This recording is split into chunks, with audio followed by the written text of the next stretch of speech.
Welcome to Percolating Change, where we brew better outcomes one sip at a time. Today, I'm with Mariana Marcano Franco. And Mariana is a leadership and change advisor, executive coach, and keynote speaker.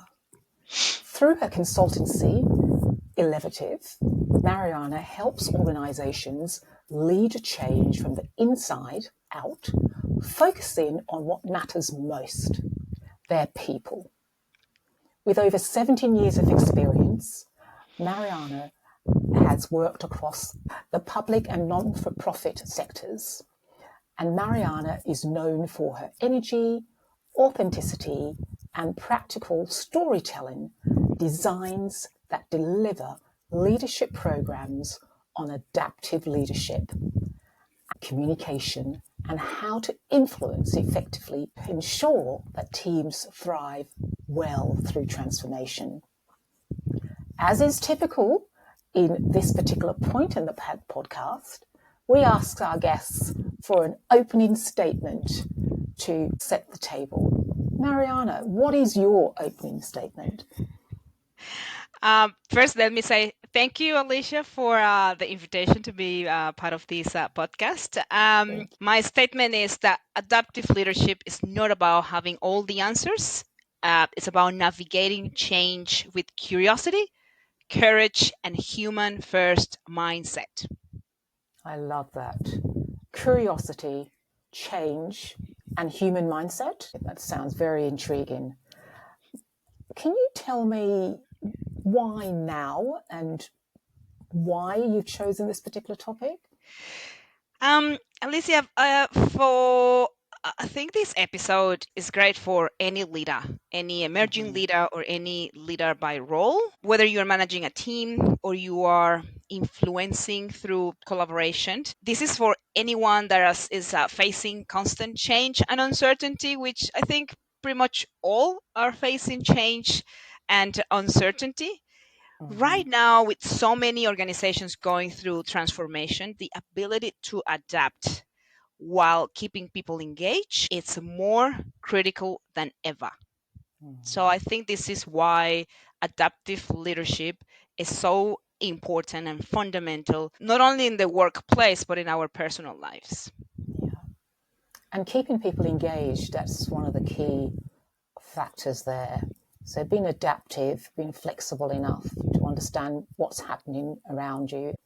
Can you give a couple of insights or examples that will clarify that, Mariana? Yeah, I think the first one is why people resist change. Because we resist change emotionally, not rationally.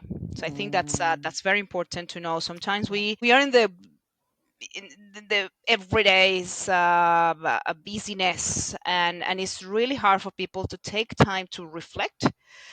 When we take time to reflect, that curiosity comes to we allow it for the brain to feel curious, to try to understand the current environment and understanding people, understanding why that resistance is coming and where is that resistance is coming from early, so you can experiment a smooth transition into this change. So if you have that understanding, you can potentially ensure what are the concerns that we're going to handle, how can we anticipate potential behaviors, and how can we start building that trust from the outset. That How to takes do time. it takes time, 100%. It takes time, but if we don't do it from the beginning, later it's going to be late. And I always think it's not only about that change you're implementing, it's also the capability you are building.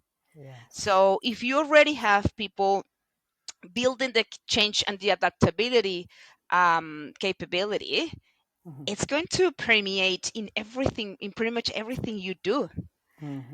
So I agree.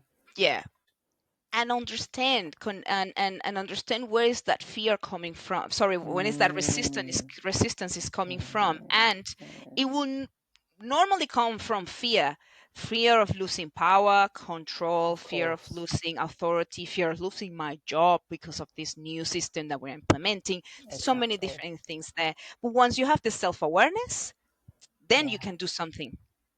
But if you don't Exactly. connect and you don't ask powerful questions, Yes. how do you do it, Yeah. right? Yeah, exactly. You get to know exactly what's going on, and where that fear might stem from, and then you can address it apart, Mm-hmm. instead of assuming. Do you have a Mm.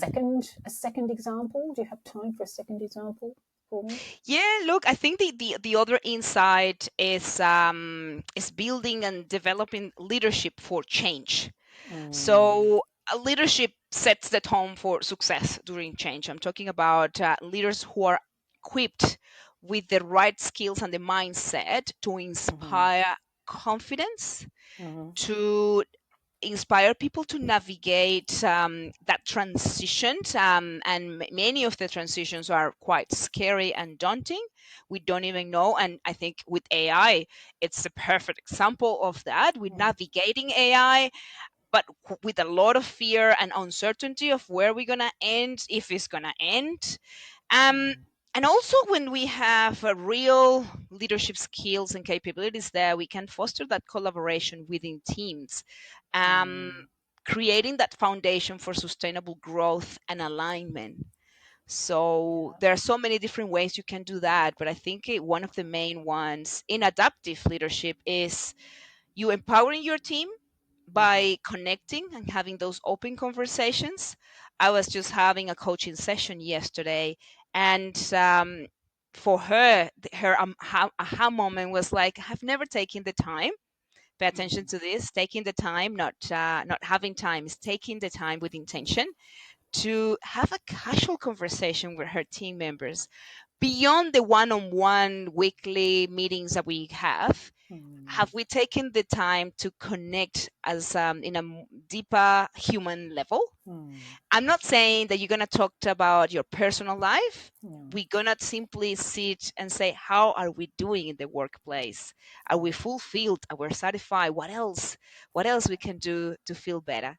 So those are open conversations that for some people might be, this casual coffee, tea, conversations that will help people feel seen, heard, and understood. And meaning that when we have those elements, perfect ingredients to bring them into the journey of changing. mm. It really resonates what you've just said about that particular line manager not taking the time, not having the time, but taking the time to really connect. Because when you connect, you touch people at a different level, don't you? And I think you'll get more out of them. Also, connecting at that deeper level to me means you'll get more out of me in terms of I'm ready to listen, to overcome any fear, because you're taking the time and investing that time in me, and I want to then reciprocate. It's just human nature in a way. And I have to say that it's you said it at the beginning. It's not. It doesn't happen overnight. So don't think No. that because you invite someone for coffee and we have a half Yes. an hour conversation, I'm ticking a box. It Yeah. comes. It needs to come from a place of authenticity and Yes. persistence, because small intentional actions create lasting impact. But you Yes. have to nurture that, Yeah. Yes. and that comes with the title of leadership. Absolutely. Taking the time to nurture. It doesn't happen overnight. No relationship happens overnight that you want to establish and build, and be intentional about it. I think we are nearly coming to one of my important questions, like some of the challenges. What is a challenge you think that we need to watch in the next 6 to 12 months? um I think one of the biggest challenges is there's so many that come to my mind. AI is Yeah. one of them, but I think the one that I want that I'm seeing a lot is the how do we lead in a hybrid or remote environment where signals are quite they're less obvious, and empowering people is a bit more challenging. I think we need to keep working on this, because I do support the hybrid work. I think that, I can list so many different great things about that, but at the same time, leaders will need to double down on their empathy, their clarity, their intentional communication to keep those teams and individuals aligned and resilient. So I think that's one of the biggest challenges that, especially to get high performance team in place. Yeah, you have to be more intentional about your communication with teams that are hybrid, and you don't really get to see what's going on. And I think it's all about active listening, but doubling that down compared to what we do in face to face. Because the fact that we are virtual, it means that many people think that they can multitask. So I'm having a meeting with you, and at the same time, and replying to messages or emails, and there's not such a thing as a multitasking. Like like 1 or 2% of the population can actually multitask. But the rest, we simply shifting task pretty quickly, which it takes so much of your cognitive resources, and that means that you are missing emotional cues. You're missing body language. You're missing Yes. listening with full attention. So in the virtual environment, you really need to have in both, but in the virtual space, you have to be present with Yes. intention and consistently. I love that. That's really what it's all about, to be honest. I Hmm. love that. Thank you. I meant to ask you this earlier. Is there anything that you do differently in terms of adaptive leadership? For the two examples that you'd shared before, is there anything or insights that you've shared? Is there anything that you might do differently? Look, I think I'm a work in progress. I think, like Same. every human, and Yes. I have learned that we never stop learning. No. So even though I worked on, with the human needs and the human skills, I think I have to still be intentional every day, every day, when preparing leaders to recognize their own triggers, assumptions, and biases. I really have to be intentional. There are three keywords that are my mantra: be intentional, be consistent, and be frequent. So if I do everything with intention, consistently and frequently, I do believe that I live quite satisfied and fulfilled. Sometimes it derails, but Yeah. I am super intentional in coming back Yeah. to, especially when the high pressure change moments or tension comes. I think that's the most important time to remind myself, hey, what's your intention? Yeah. I agree.